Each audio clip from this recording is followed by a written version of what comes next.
자, 제가 어제 유시민 칼럼을 보고 그 유시민 작가의 의견에 비판을 했었죠. 그런데 딴지 게시판에 저랑 똑같은 생각을 가진 분의 글이 있길래 다시 한번 가지고 와봤습니다. 이거는 저보다 정리를 더 깔끔하게 잘 해놓으셔서 제가 이것도 한번 가져와 봤습니다. 유시민 작가 칼럼에 정식으로 이의 제기합니다. 좋은 정치는 연동형 선거제로만 이루어지는 게 아닙니다. 자, 유시민 옹의 칼럼에 정식으로 반박하기 위해 두 번이나 이 칼럼을 읽었다는 것을 말하는 바다. 유시민 옹이 하고 싶은 말이 무엇인지 알겠으나 유시민 옹이 하고 싶은 말에 대해서 다음과 같이 반박하는 바다. 독일은 연동형 선거제 도입 이전에 나치 청산이 있었습니다. 자, 제가 핵심으로 얘기했었던 과거 청산 얘기했었죠. 유시민 옹 칼럼은 독일이 연동형 선거제가 있었기에 지금처럼 좋은 정치를 한다고 주장하는 모양인데 저는 여기에 대해서 반대하는 바입니다. 독일은 그 이전에 이미 제2차 세계대전 패전이라는 혹독한 대가를 치렀으며 동시에 나치 청산이라는 피해 강을 건넜습니다. 이렇게 나치 청산이라는 옥토 위에서 연동형 선거제 도입이라는 것이 있었기에 독일이 좋은 정치를 했던 게 가능했던 것이지, 만약 나치를 제대로 청산 안 했다면 오히려 연동형 선거제가 나치 세력들을 보전시키는 선거제도로 전락했을 것입니다. 가장 좋은 예시로 일본이 있죠. 일본 역시 독일과 마찬가지로 내각제이고 위성정당 내세울 수 있는 연동형인 것은 마찬가지인데 그들이 좋은 정치를 하나요? 그건 절대 안 하고 있죠. 그리고 독일의 연동형 선거제도로도 위성정당 완전하게 방지할 수 없습니다. 앞서 말한 나치 청산이라는 옥토 위에서 사회에 성숙이 있었기에 연동형 선거제도가 정착한 것이지, 나치 청산 안 했다면 독일은 제2의 일본이 되었을 것이고 연동형 선거제는 그것을 고착화시키는 선거제로 전락했겠죠. 우리는 전두환 무리들을 제대로 청산 못했습니다. 우리 상황은 나치 청산을 한 독일과는 완전히 다릅니다. 오히려 전범들이 있는 일본과 비슷하죠. 우린 전두환 무리들 중 일부에 불과한 하나에만 청산했을 뿐입니다. 그들의 후신은 제대로 청산 못했죠. 이 상황에서 결국 우린 노무현의 죽음을 봐야 했습니다.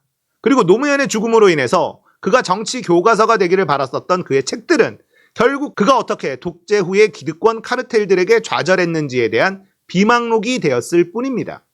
우리는 연동형 선거제라는 좋은 정치 제도를 도입하기 이전에 그것이 제대로 싹트고 자랄 옥토부터 가꿔야 하며, 그게 바로 전두환 무리 청산에 나가는 것입니다. 자매 정당을 한 정당이 있나요? 심상정의 최악의 만행이 바로 이겁니다. 지난 총선에서 소수 정당의 숫자의 3분의 2가 국진에게 붙었습니다. 그걸 주도한 자들은 심상정, 안철수, 조정훈이었죠. 특히나 심상정은 배신의 정치가 무엇인지 제대로 보여주었습니다. 여러모로 윤석열 당선 1등 공신 중 한 명인 심상정의 배신의 정치로 인해서 국민들의 소수 정당에 대한 믿음은 이미 나락으로 간 지 오래입니다. 그렇기에 지금도 소수 정당들을 마냥 믿을 수 없는 정서가 팽배한 현실이죠. 용해인의 진보개혁연합정당이 자매정당 여지가 있으나 역시나 여기도 그들의 심리를 떠보면서 민주당 권리당원들도 대거 공천에 참여해달라고 요청하는 등등의 약속을 하고 그래야 합니다. 마냥 믿을 수 없죠.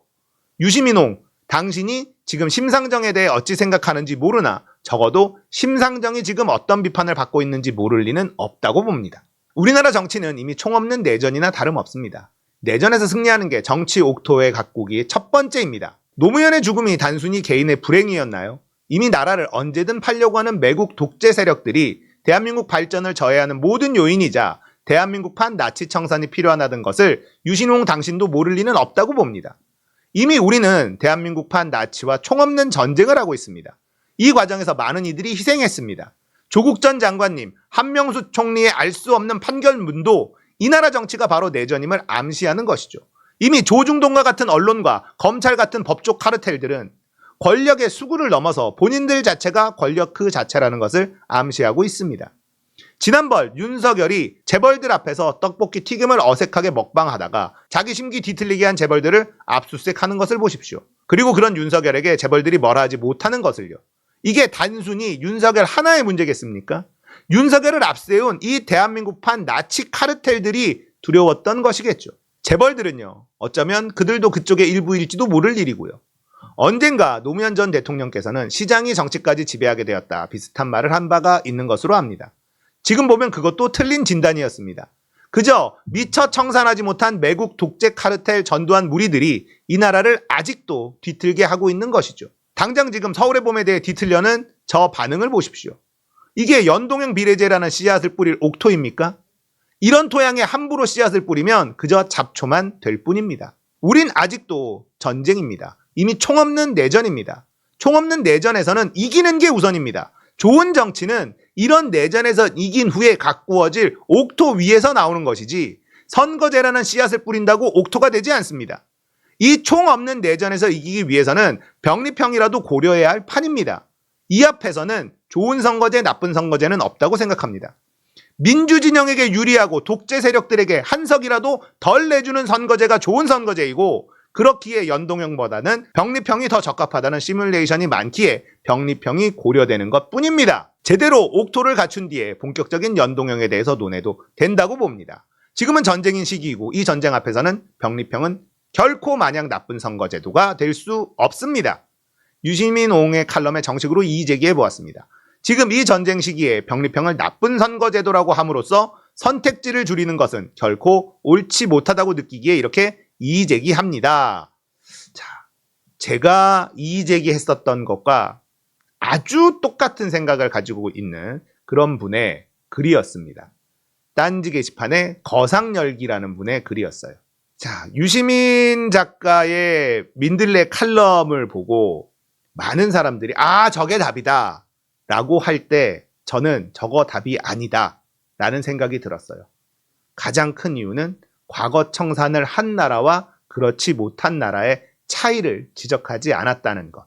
제가 이 글을 다시 가지고 온 건 제가 어제 그 유시민 작가의 그 칼럼에 비판을 할 때는 좀 감정적이었고 정제되지 않았었는데 너무 정리를 잘해 주셨어.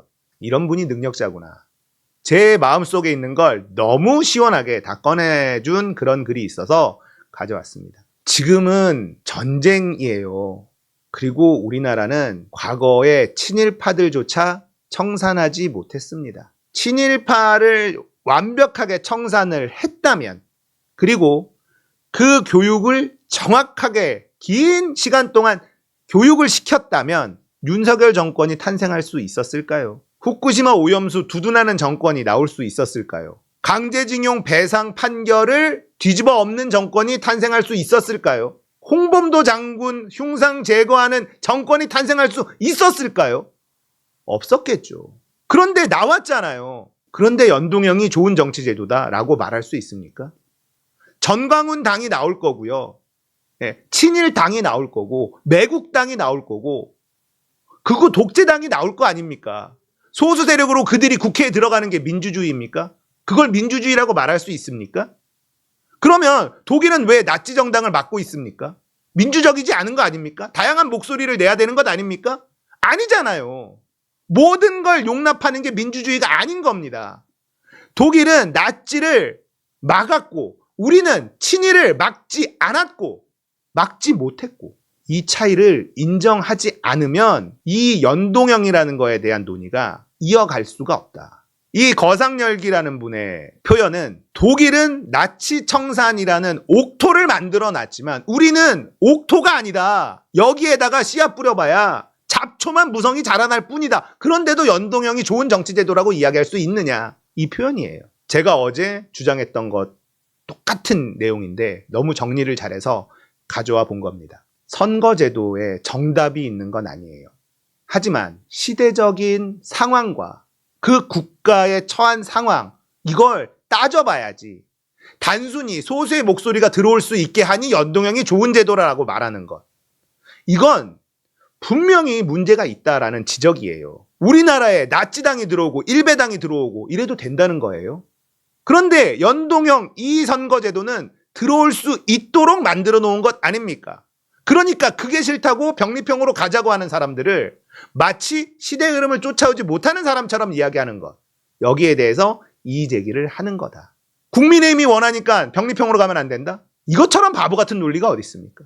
병립형으로 가야 선명한 대결 구도가 만들어지고 그래야 정확하게 국민의 민심이 반영될 수 있어요. 왜 내가 가지고 있는 이 표를 소수 정당에게 나눠주라고 강요를 하는 겁니까? 거기에 나눠주기 싫은 사람들은 어떻게 하라는 겁니까? 연동형이야말로 어찌 보면 비민주적인 것 아닙니까?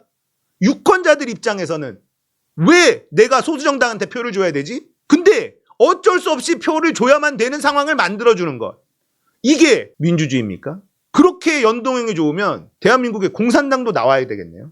공산당은 못 나오게 하잖아요. 친일당은 되고 공산당은 안 되고. 이상하잖아요. 우리나라에서는 2023년도 대한민국에서는 연동형은 실패했고요. 또다시 연동형으로 가자고 주장하는 건, 독일이 잘했으니까 그렇게 가자고 얘기하는 건 국민들 마음에 와닿지가 않는다. 이걸 꼭 알아야 된다고 생각합니다. 병립형으로 갈지, 저번 제도 준연동형 그대로 갈지 제가 알 수는 없습니다만, 어떤 제도가 결정된다 하더라도 민주당이 가장 많은 득표를 할 수 있는 방향으로 가야 된다.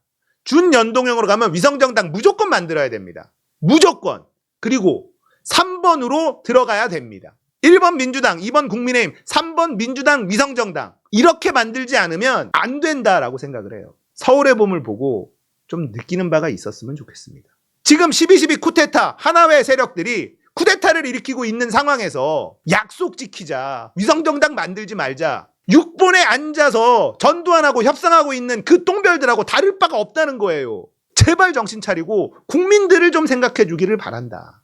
제발 좀 부탁 좀 드리겠습니다.